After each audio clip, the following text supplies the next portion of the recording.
বন্ধুরা দেখুন, আজকে বাড়িতে রয়েছি, শুক্তো রান্না করছি। সজনের ডাঁটা, কাঁচকলা, আলু, গাজর, উচ্ছে দিয়ে শুক্তো করছি। দেখুন, আর পনিরের তরকারি হচ্ছে।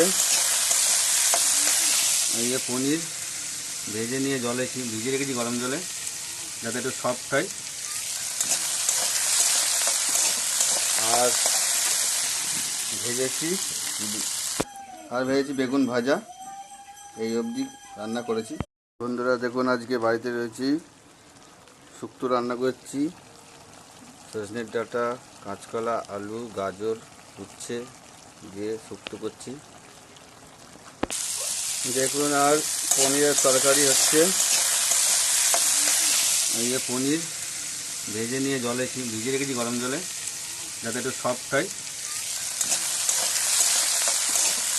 আর ভেজেছি বেগুন ভাজা। এই অবধি রান্না করেছি।